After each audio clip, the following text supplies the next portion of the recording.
The most obsolete idea is go to school, get a job, work hard, save money, get out of debt, and invest for the long term in the stock market. See, why would you save money when they're printing trillions of dollars? The gap between the 1% and 99% is massive. You see, it's not just money. You have to step back and look at the bigger picture. So what do you do? In every one of us is a poor person. There's still a poor person inside me. There's also a middle class person, and the middle class person wants security. They want that steady paycheck. And there's a rich person. And they're all inside of us, except that it's not taught. You're taught to go to school, get a job, and get a paycheck. You're not taught to how to get rich. If you read Rich Dad, Poor Dad, my rich dad refused to pay me. He said the paycheck was one of the most damaging things you could take in your life. He says the moment you take a paycheck, you're an employee, and that's the mindset. So my rich dad never paid me. It drove my poor dad, government employee, nuts. You gotta pay people, you gotta pay people. And rich dad was not saying that the paycheck was bad. He says you didn't want to be a slave to money. So as an entrepreneur, if rich dad folded, I just started another company. I don't need a paycheck. I don't need anybody to take care of me. If my government doesn't like me, I move to another country because they need entrepreneurs there. So the entrepreneur is not so much the business. The entrepreneur is really the mindset and the skill sets and the different set of rules. You see, small business does not operate in the same rules as big business. Entrepreneur is a mindset first, a skill set, and rules. And depending upon whether you're an employee or a small business, the rules are different. The mindsets are different. The skill sets are different. If you could say one thing to somebody who's never been an entrepreneur and they're thinking about making the leap of faith into becoming an entrepreneur, what could you tell them? Well, I'll just tell them the same thing that happened to me. My last paycheck, I still remember it clearly. It was one of the worst and the best days of my life. And I was in Puerto Rico.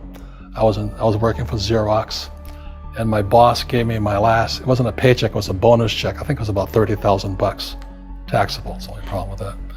So I get this check and I went, holy mackerel. So I was excited, but I was also disturbed. And so this other guy comes up to me, his name was John, and John says to me, he says, you're gonna be back. I said, why? He says, because you're gonna fail.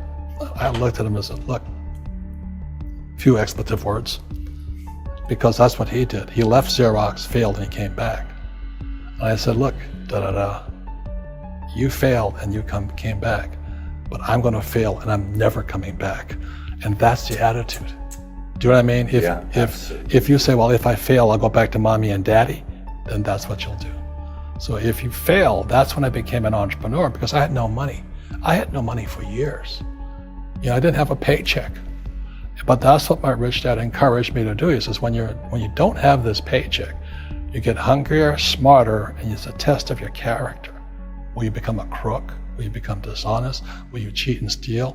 Or will you become a better human being? So really, that's the benefit of becoming an entrepreneur, is you really find out who you are when you don't have anything. So you always have to look at the big picture. Too many people look at, well, what's going to happen to me? When you look at the big picture, you're also going to know that when something bad happens, something good's going to happen. But you got to prepare for whatever is coming. If you think next 20 years will be like the last 20 years, you're going to get creamed. When you and I go to the supermarket and we buy a carton of milk, we always check for the expiration date.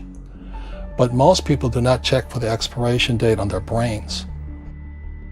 Instead of get out of debt, I get into debt. I just refinanced $300 million in debt. I went from 5% to 2.5% interest. I made a fortune. Every month, more money comes in because my cost of money has gone down. So while some financial experts are saying get out of debt, I'm saying learn how to use debt. See, when I came back from in Vietnam in January of '73, the first thing my rich dad said to me was go to school to learn how to invest in real estate. It wasn't real estate, it was how to use debt and taxes. Debt and taxes make the rich richer. Debt and taxes make the poor, middle class, poor. So all the rich guys who are doctors and lawyers or, those guys, they're getting creamed and they don't know why. Doctors are getting creamed. Oh yeah, they're making more money, but the take home is less. Sure. My doctor just yelled at me. He was happy. He says, "Oh, guess what? I finally made $1 million." And I said, "Yeah, this was just 3 weeks ago." And so I said, "Yeah, well, how much you pay in tax?" He says, $750,000 in taxes. So his net was about $400,000. That's not bad. But when I make $1 million, I keep $1 million. And the reason is because I don't make it by working for money. See, if you work for money, you're taxed. So that's why lesson number 1 in Rich Dad Poor Dad is the rich don't work for money. What we do instead is we create businesses as entrepreneurs. We acquire real estate. I don't invest in the stock market. Okay? So the reason is because as entrepreneurs, I have more control over my income, how much I make, and how much I pay in taxes. And because I'm an entrepreneur as well as an investor in real estate, I pay 0 tax. So every time I make, let's say, $1 million as an entrepreneur, I immediately invested in real estate and I have a 4-to-1 step up. So I put $1 million in real estate, I get $4 million from the bank. That's why I love banks. But the banks are screwing everybody else, terrible, but it's good for me. That's why you say when you print, it's good for you, but when you print, it's bad for people that work for money. Because when you print, savers get creamed and people who work for money get creamed. When they print, debtors get rich. You see, debt and taxes make the rich richer, and debt and taxes make the poor middle class poorer. When we have obsolete ideas, we get obsolete results. So what's happening for most people, the idea of going to school, getting a job, working hard, saving money, getting out of debt, buying your house because it's an asset, and investing for the long term, is obsolete. The world has changed. The world changed in 1971 when President Nixon took us off the gold standard and money became debt. What if we get rid of school? Then what would happen? Would it be better if we had no educational system at all? No, I'm saying education is more important before. It's just obsolete.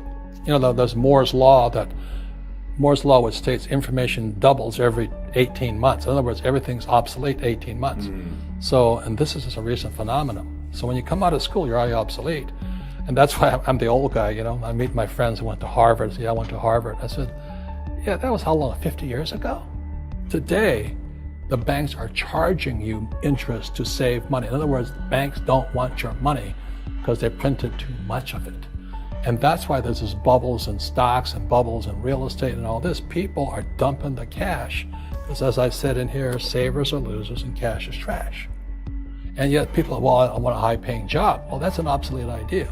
Get out of debt is an obsolete idea. You should learn how to get into debt, how to use debt to get rich, and they'll never teach you about taxes. The reason the 1% is way up here and the 99% are going this way is because when you print money, 2 things happen: inflation and taxes. It's crushing them. And any entrepreneur thinks, I'm just going to make money and going to start a business and make a lot of money because of what we talk about. They really have got to smell the roses, man.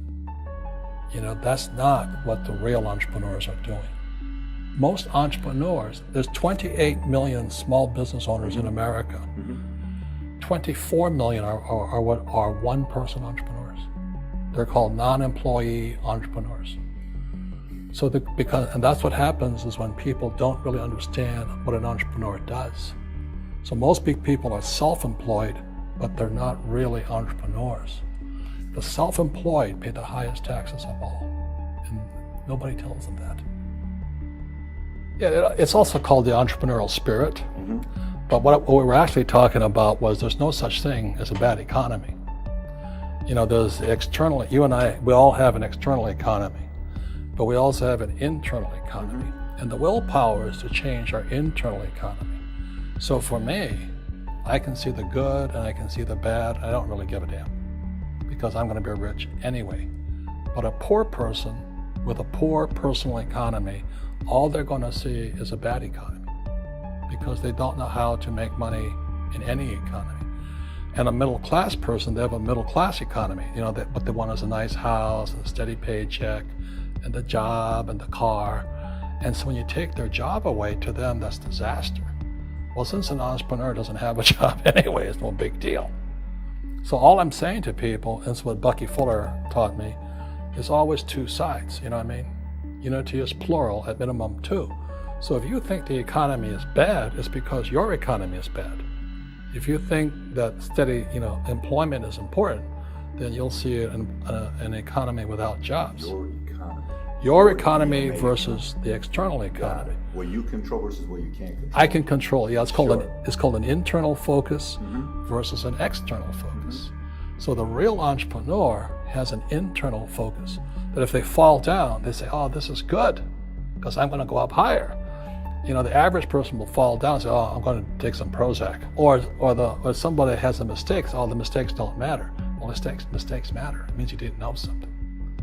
But a real entrepreneur, whether they fall down, they always can go up. They can stand back up and go higher. And no matter what happens to them, they get stronger and better and smarter and happier. But a person with a weak internal mindset is that they're so afraid of what happens, it generally happens. Like, people who are afraid of losing their jobs, they generally lose their jobs. You know what I mean? Yeah, so everything comes through you. Yeah, so the entrepreneur first job is to control inside here, not outside there. The moment you take that paycheck, you're an employee. You've got to be stronger than that. It's about inside control.